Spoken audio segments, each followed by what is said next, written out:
Anthony Mackie's opening a studio in New Orleans as the trailer for Alex Garland's next film goes online. Chris Stuckmann's feature film debut breaks fundraising records, and The Lost City premiered in theaters this past Friday. I'm Darius Delsoin. And I'm Joe Acierno. This is Cinema Unchained.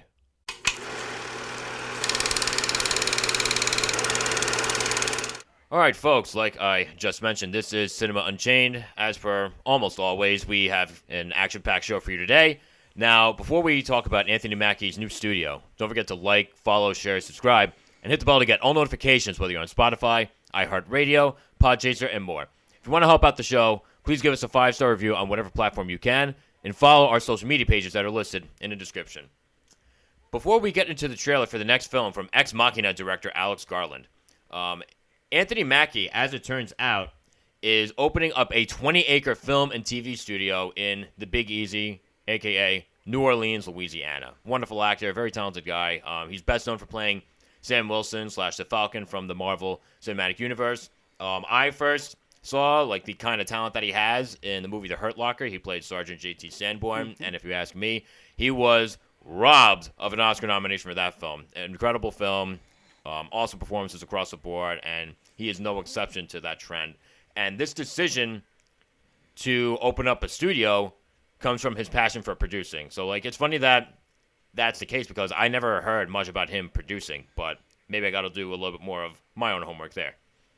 Yeah, I think this is pretty cool. Honestly, considering that Tyler Perry also has his own studio and how that's been blowing up, I think Anthony Mackie and not just Tyler Perry, but also you have Michael B. Jordan, you have but now officially you also have Anthony Mackie making his own basically studio in New Orleans.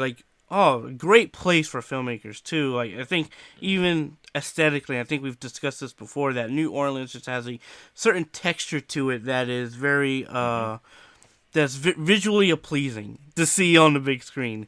And I think him creating a almost really now a big studio that a lot of people can use, and of course with a name like Anthony Mackie, especially now after coming off of Avengers and even to a certain extent other projects that he's done with Netflix and etc., I think it's pretty cool.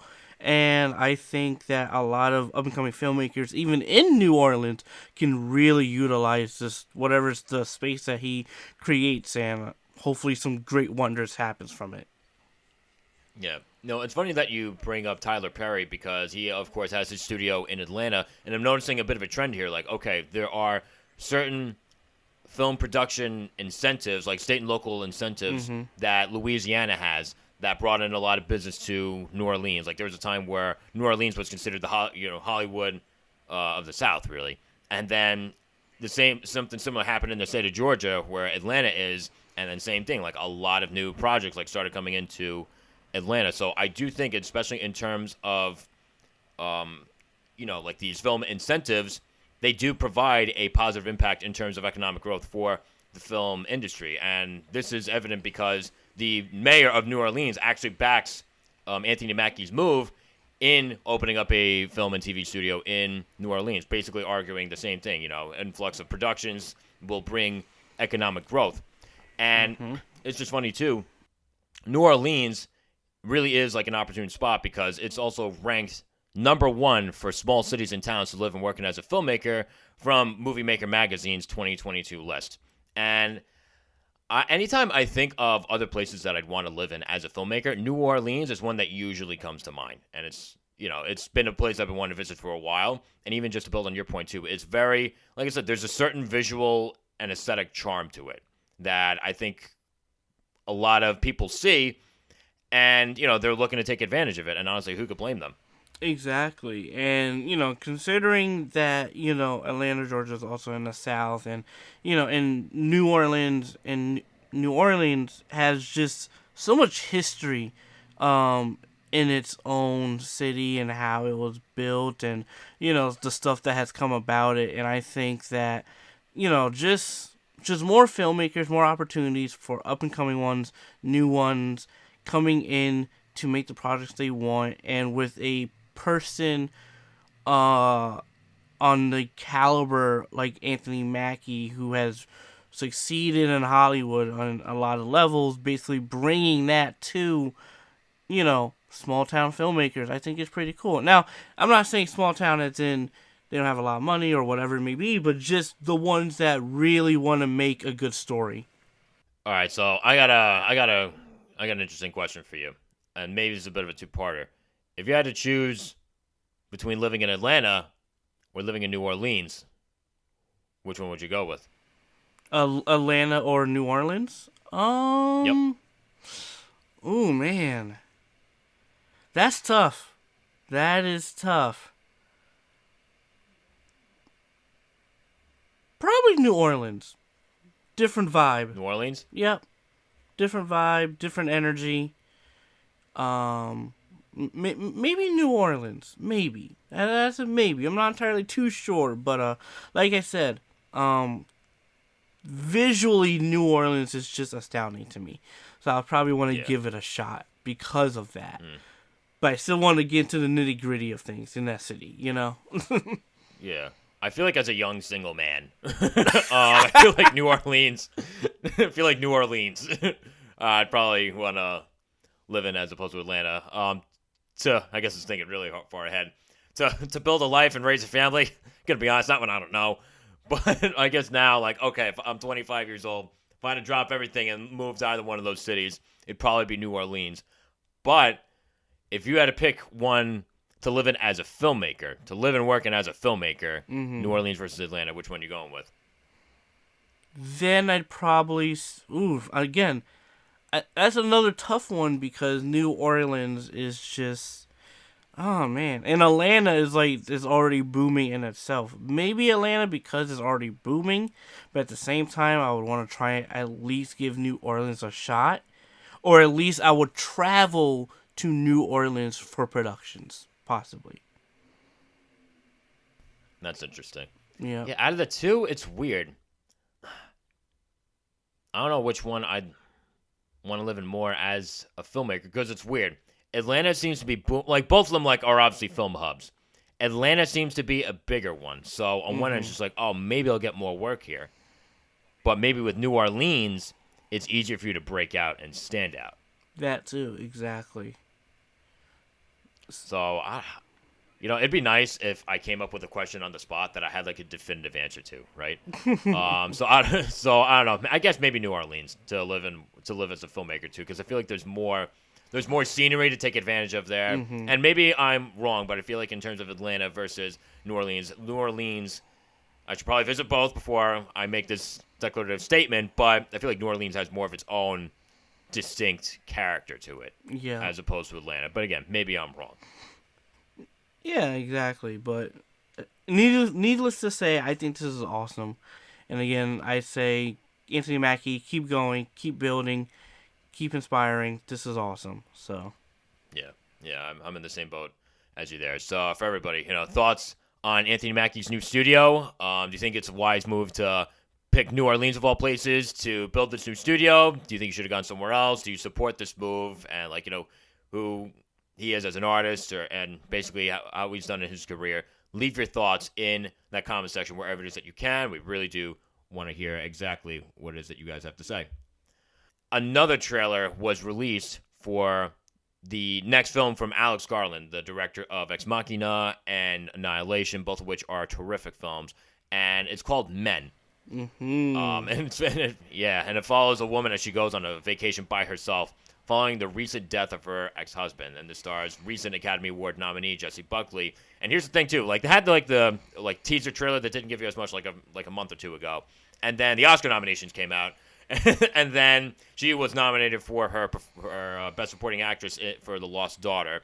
So I guess now it's either in between the nominations and the ceremony, they have to advertise the fact that we out of nowhere we have an Oscar nominee in our cast. So let's just put this new trailer out there.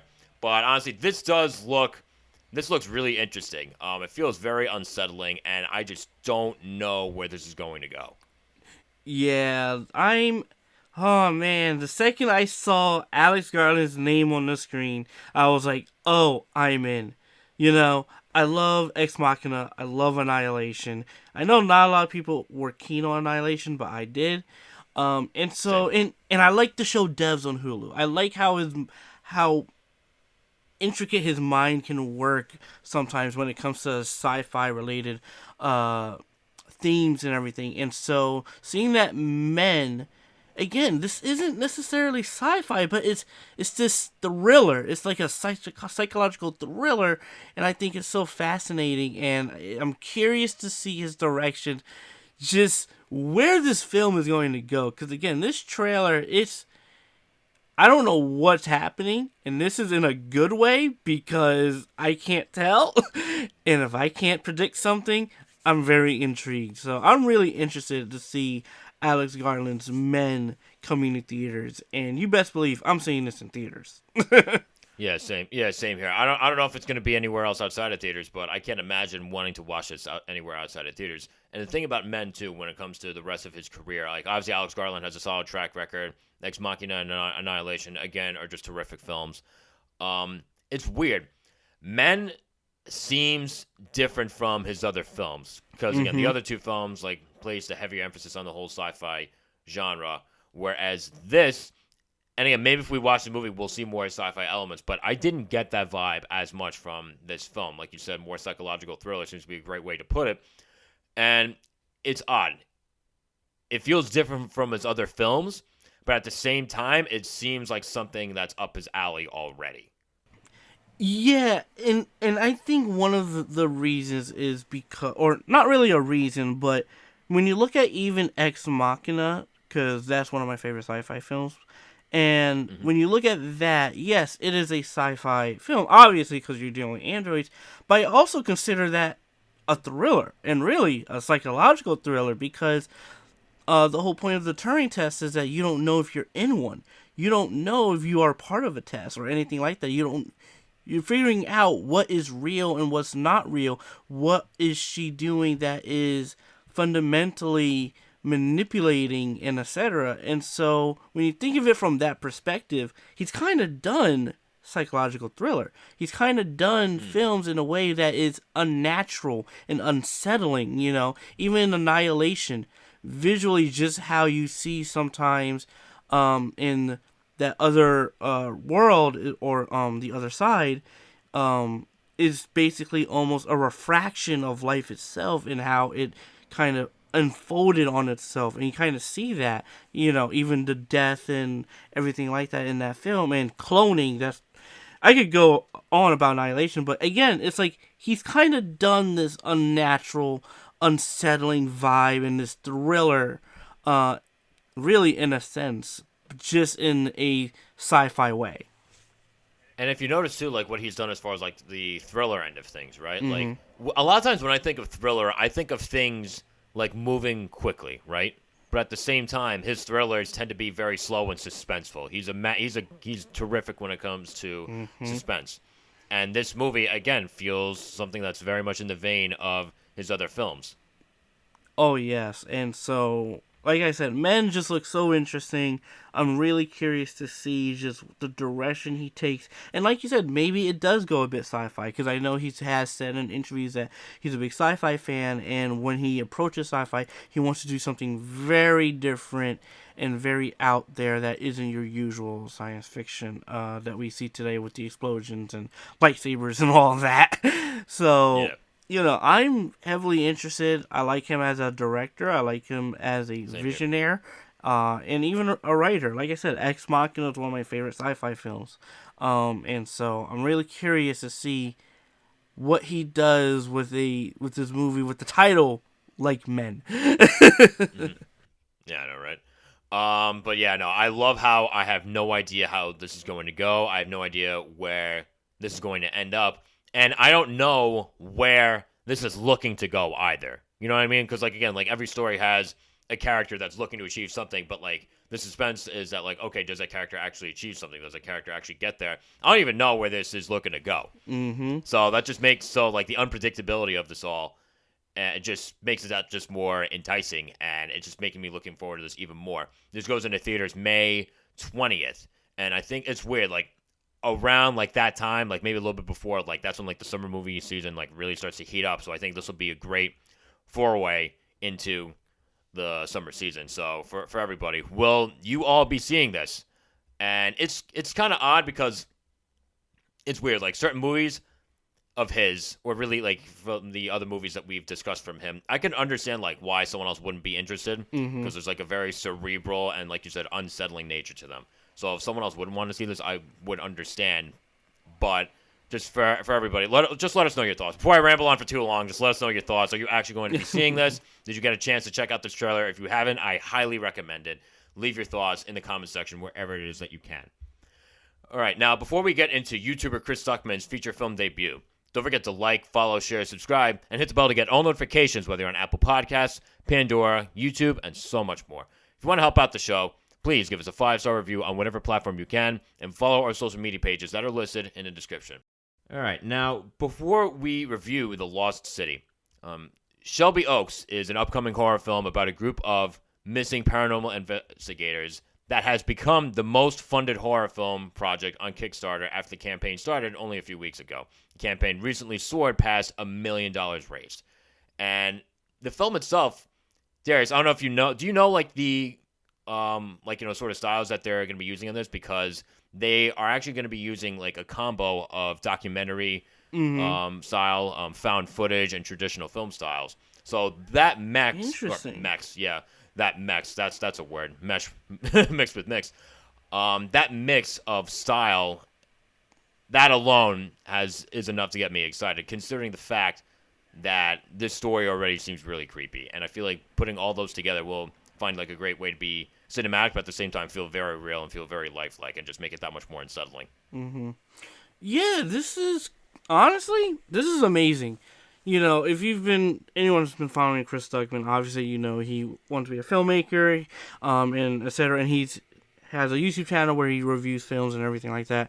But like seeing his journey, like I said, and we discussed this before when we talked about his film earlier, just the fact that it is he's made over $1 million in crowdfunding for this project. That is an incredible feat anyone could do. And again, this just shows the establishment that he's created and the fan base he's had and the support and love that, you know, fans are willing to give for him. So, and again, this story already intrigued me, already interested me, and I think this is also based on the stuff he's said that he wanted to make as far as a filmmaker and dip his toes in, and especially his first feature. This seems up his alley. And I'm really curious to see what he does with this project. And again, he's raised a good chunk of money for this, which is incredible. Like, I can't stress that enough. Like, the fact that I saw that in the article, and I'm just like, wow, he crowdfunded that much? Oof, that's... Yep. Oh boy. Yeah. And it's interesting, too, because even though this would be his feature film debut, and I've seen like one or two of his other shorts. I saw Notes from Melanie, which was nice, which was entertaining. But based on that, and based on the fact that when it comes to his reviews, he's usually very insightful. He brings up a lot of good points, and he definitely knows what he's talking about in terms of film. And I'm just on that alone, I'm very confident in his ability to handle the film itself. Yeah, I mean, he's shown that he is willing to grow, wants to grow, and I think him just going all in on this feature is really dope. And again, like, it's crazy to me. I have to keep thinking about that number that he raised, because it's just like, you don't really see that a lot in independent films. Typically crowdfunded. I want to be very specific with that, because as much as I've seen sometimes, you know, some short films being crowdfunded and the amount they get is always, at least I personally have seen, in the 1,000 range. You know, a couple thousand, 100,000, whatever it may be. But for this to surpass that, and even Chris Stuckmann's original goal, I believe it was less, 250,000. So he has just a lot more to invest in this film to possibly make it even better than he initially realized. So, and I'm curious to see how he utilizes this money towards this film. Yeah, me too. So again, like I'm very happy for him. Again, having seen his progress on YouTube over the last few years, it's definitely an inspiration.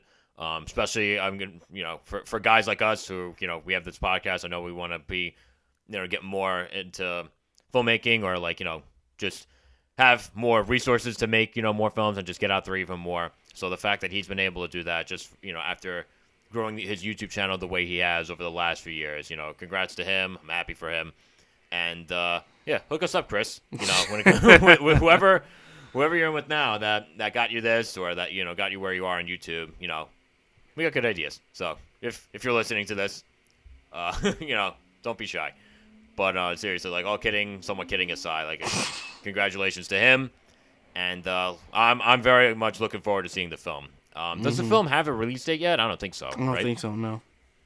No, well, we'll keep our eyes peeled for that. But, yeah, so looking very much forward to seeing that.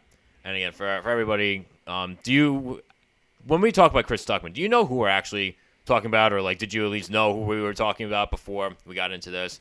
Have you ever, like, had to fund anything or, like, crowdfund for, like, a project that you've worked on? And, let us know, like, your success or nightmare stories when it comes to anything that you've had to do as far as that. And now, to cap off the show, The Lost City premiered in theaters this past weekend. A reclusive author is kidnapped by an eccentric billionaire to help him find a lost city depicted in her novels. Her dim-witted cover novel sets out to rescue her in an attempt to win her over romantically. The film stars Sandra Bullock, Channing Tatum, and Daniel Radcliffe. And those three are really the main reason why this movie is worth watching. They all give very, very entertaining turns. Oh, absolutely. They were all just funny in their own unique way. They all had their own sense of humor, in a sense. And Daniel Radcliffe, he's someone I wasn't expecting to play a villain, considering I just see Harry Potter a lot, but I digress. But honestly, even as a villain, he was interesting. He was actually unique, and I liked the approach with him because it was almost in a nice guy, sarcastic way that just felt so endearing and so just not intimidating, but at the same time you can tell there's a little crazy in him. Yeah, it's weird. Like, it's not so much intimidating. Like, he's definitely very much eccentric, but at the same time, he's in his own way like a force to be reckoned with, or at least as much as he can be in a comedy like this. He's very much his own kind of villain, which is something I didn't expect walking into this movie. I thought, it's weird. I guess I didn't really have any expectations because I feel like a lot of times with these sort of films, you get a run-of-the-mill villain, right? You forget about the guy within a week. But when we first talked about the trailer, like, I was intrigued when I first saw him in that, and I didn't think he'd do bad. Mm-hmm. But he really was entertaining. Like I said, he was very much his own kind of villain, and as someone who's been a diehard Harry Potter fan for as far back as he can remember. I've seen all the movies, read all the books. It's nice to see someone that's part of a franchise that you've grown very much attached to do well outside of that franchise. Like, the fact that he seems to be doing very well outside of Harry Potter, and he seems to be experimenting and doing different roles from Harry Potter, it's really nice to see. It's really, really cool. So props to him. Absolutely. Like, overall, It's weird because this movie irritated me a lot because of just it. If you go in, basically just blind and looking for a good time, you'll definitely get that. It is a dumb fun movie. Don't pay attention to the story, but the dynamic between Sandra Bullock's character and Channing Tatum's character is very interesting to see, and they'd have a lot of good comedic bits and everything. And there's even a scene from the trailer with Channing Tatum, and he has the stuff on his back. I didn't expect it to go a bit further, and they just kept doubling down, and that was funny. Yeah, that was great. And it was funny too because the two of them are very funny together. They have great chemistry together. When I saw the trailer, I was kind of surprised at their pairing originally. I'm not sure exactly as to why, but I was kind of surprised because, when you can just see certain people getting matched together in a film, especially if they're going to be, romantic leads. I never saw that with them, and even upon seeing them the first time, I'm like, oh, that's interesting. Yeah, but I'm exactly. like, maybe. And then, like, after watching the movie, I gotta say, they worked very well together. Mm-hmm. It was just a dumb, fun movie. It really was. It was irritating, but it was fun. And it was fun. Yeah, because, like, certain things, were a little bit unbelievable. And I remember, as we're watching the movie, like, I kind of saw you put your hands up in frustration multiple times. So I'm like, all right, he's definitely going to have something to say about that on Sunday when we record this review. Like, there are just certain things that I'm just like, that doesn't make sense. That shouldn't be possible. Okay, why would you include this shot in here and when it doesn't it feels so disjointed? But okay, just keep on irritating me. It's weird. Like, that wasn't enough to, like, kill the movie for me. Not even close. The story, what you get with the story, it feels like it's been done a lot of times before. But at the same time, again, considering, who's involved, they make it worth watching. They make it entertaining. It's weird. I felt like this could have been shorter. The movie docks in at about an hour and 52. I feel like it could have been shorter, especially considering how light the film is. Yeah, absolutely. I think it could have been shorter. It did feel like it dragged on a bit, actually, in certain areas. Kind of in the beginning, and kind of somewhat towards the middle and end. But did it take me out of the experience? Not really, but it was noticeable. That was another one of my arm raises in the theater of like, wow, this is longer than it should.